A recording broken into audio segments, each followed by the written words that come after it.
মানুষ যখন কবরে যায় 3 দিন পর বান্দার নাকের জায়গাটা পচে যায়। এই জায়গাটা যেই মাত্র পচে যায়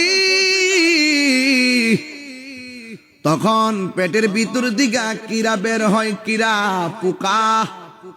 এই পোকাগুলা দলে দলে আবার অন্য পোকাদেরকে খবর দেয়। এমন দুর্গন্ধ, এমন দুর্গন্ধ রে, আমি তাহিরি হুজুর বানায়া কথা বলি না রে বন্ধু। আপনারা জবানটা খুলে কোন, আমাদের আসল ঘরের নাম কি, বিল্ডিং না কবর? 3 দিন পরে নাকটা পচে গেছে, পেটের ভিতরে সবগুলো এই দিক দিয়ে বের হবে, এখান থেকে পচনটা শুরু হবে। এইভাবে পচতে পচতে বডির মধ্যে পচন ধরে ফেলে। এই পচন ধরার পর যখন নাকটা পচবে, এরপরে 6 দিনের মাথায় কি হয় জানেননি? 6 দিনের মাথায় আপনার হাতের মধ্যে যে আঙ্গুলের নখগুলা ছিল, পায়ের নখগুলা আস্তে করে পড়ে যাবে।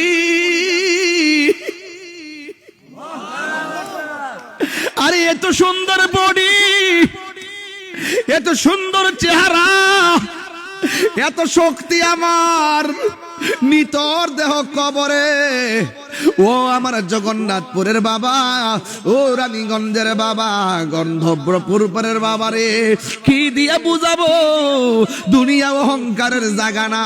এই দুনিয়া যত তুমি নরম হইয়া চলবা, আমার আল্লাহ কবরের মাটি দিয়ে তোমার সঙ্গে ভালো ব্যবহার করাবে। কথা বলেন ঠিক কিনা?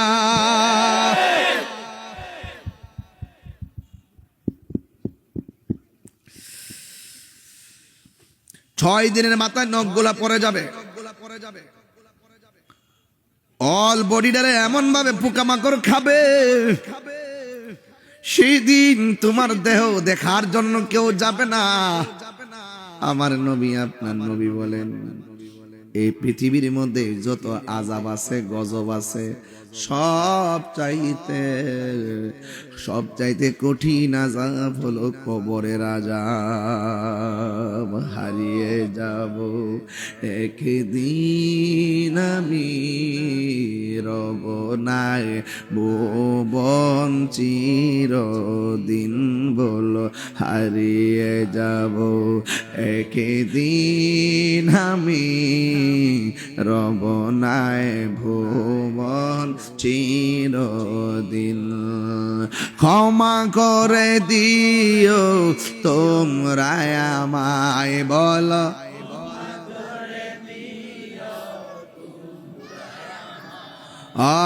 ভুল করে থাকি যদি কোনো দিন, হারিয়ে যাব একদিন আমি, রব ভুবন চিরদিন।